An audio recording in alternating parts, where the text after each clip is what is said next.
자, 그 다음에 39페이지에는 폴리에스테르는 얘는 다 좋아. 그냥 단점밖에 없어요. 일반적인 합성 섬유의 단점 외엔 다른 단점이 없어요. 그러니까 일반적인 합성 섬유의 단점, 흡수성이 너무 작다, 정전기 잘 생긴다, 염색하기 힘들다. 그것 빼고는 단점이 없어요. 얘는 완벽한 섬유에서 조금 부족한 섬유일 뿐이에요. 광택도 좋아, 강도도 좋아, 그냥 햇볕에 말려도 아무 문제가 없어, 염소계 표백제 써서 아무 문제가 없어요. 관리가 너무 편해요. 열 가수성도 좋아. 그래서 그냥 얘는 단점이 없는 녀석으로 이제 나오죠. 그래서 가공도 별로 안 하는데, 40페이지에 있는 이제 2008년도에 이제 실크라이크 가공이라고 2008년 문제가 있어요. 그냥, 이 문제는 그냥 괜찮아서 한번, 보통 10년도 이상 걸 보긴 하지만, 물실크라고 불렀어요. 예, 얘를. 폴리에스테르를 물실크예요 라고 불렀어요. 물실크라 하면 무슨 뜻이겠어요? 저 물빨래가 쉬운 실크라는 거예요. 막 빨아도 돼. 겨는 빨아도 되긴 하지만 말리기 조금 까다롭잖아요. 일광에 건조하면 안 되거든요. 그래서 조금, 그리고 약간 알칼리 약하지 않나요? 단백질 계열이니까. 그래서 옛날 같은 경우엔 다 알칼리 세제였어요. 중성 세제가 어디 있어? 중성 세제 나오려면 합성 세제가 나와야 돼요. 그전에는 잿물 알칼리도 엄청 높거든요. 잿물도 알칼리도 높지, 비누, 세탁비누 나오더라도 알칼리도 높지, 그걸 갖고 이거를 빨면 광택 확 줄지. 그러니까 겨는 물로 빨기 너무 어려운 섬이었어요. 물하고 친하지만. 근데 얘는 막 빨아도 돼요. 표백제, 세제, 심지어 이 마찰에도 잘 견뎌요. 그래서 물로 빨 수 있는 실크라서 물실크라고 했죠. 그래서 물실크라 불리는 실크라이크 폴리에스테르 섬유의 재질감을 3가지 쓰세요라고 해서 재질감에서 이제 디자인 쪽의 재질감을 의미해요. 광택, 그 다음에 있을까요? 촉감, 드레이프성, 이런 것들이 이제 유연감 이런 것들이 있겠죠?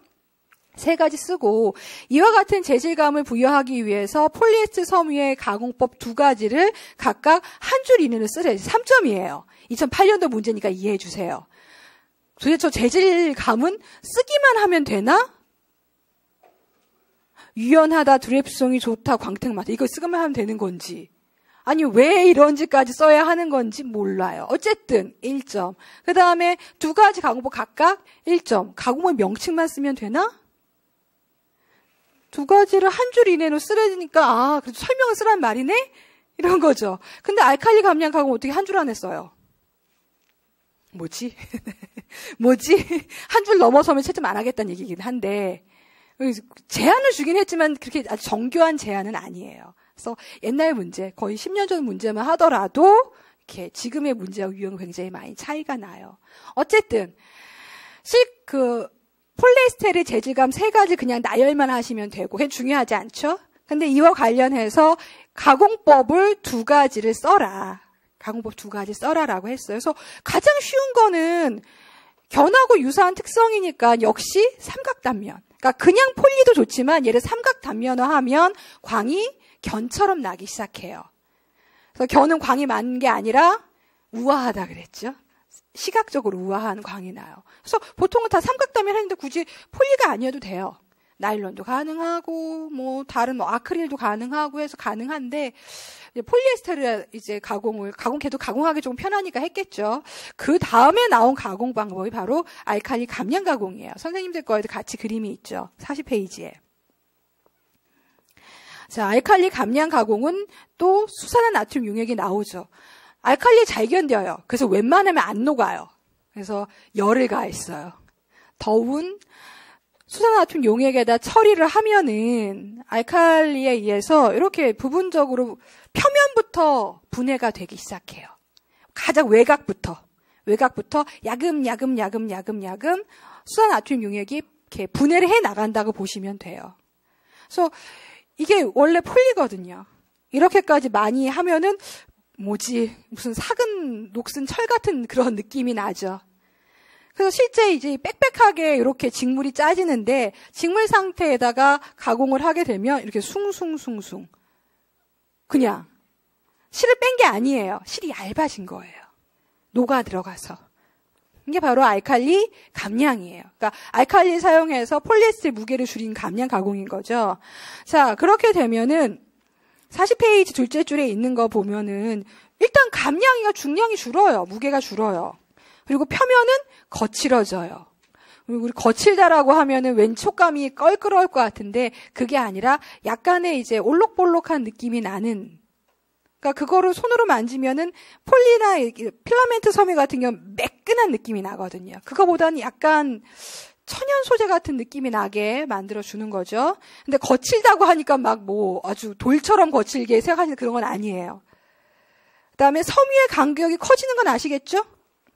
뭐 실 간격도 커지고 섬유산의 간격도, 전 섬유보다 실이 더 좋긴 한데 간격이 커지면서 공간이 많이 생겨요. 이런 데가. 공간이 많이 생기죠. 공간은 나중에 이제 그 편성물로 보시면 움직일 수 있는 여유 부분이에요. 실이 왔다 갔다 해요. 그러니까 사람 몸이 이쪽 쏠리면 실도 같이 쏠리고 이쪽으로 오면 이쪽으로 같이 쏠려요. 그러니까 몸의 움직임에 따라서 실이 혹은 조직이 움직이는 거죠. 그래서 유연해져요. 그 다음에 드레이프성이 좋아져요. 드레이프성은 나중에 그림 한번 보여드릴게요. 그리고 촉감을 향상시킨대요.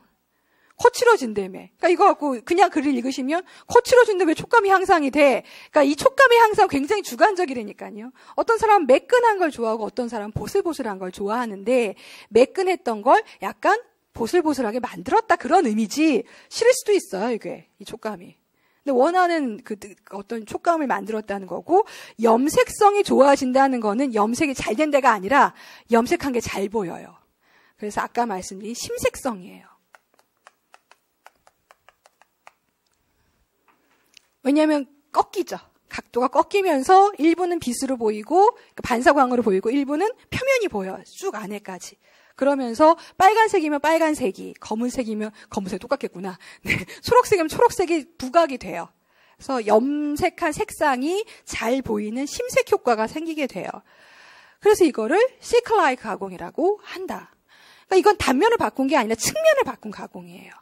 그러니까 혹시 이제 실크처럼 보이는 가공 중에 단면을 바꾼 가공과 측면을 바꾼 가공을 나눠 놓으면 삼각단면은 단면을 바꾼 가공이고 이 알칼리 감량 가공은 측면을 바꾼 거예요. 어차피 약간 거칠어진 원형 단면인 건 똑같거든요. 측면, 표면을 많이 바꾼 거죠. 그러면은 머서화는 뭐지? 광택의 효과를 주는 부분이 원형이라고 하면 단면을 바꾼 게 더 맞겠죠. 네. 그렇게 안 낼 거예요. 그냥 네, 한번 다시 말씀을 드린 것뿐이에요. 자, 이렇게 해서 이제 알칼리 감량 가공 요 두 가지를 쓰면 됐어요. 이거 말고도 사실은 광택을 증리시킬 수 있는 가공이 뒤에 더 있긴 한데 그거 다 하려면 조금 많아서 일단은 알칼리 감량 가공은 강추 중에 하나니까 꼭 공정하고 효과들을 주로 좀 봐주시면 좋겠어요.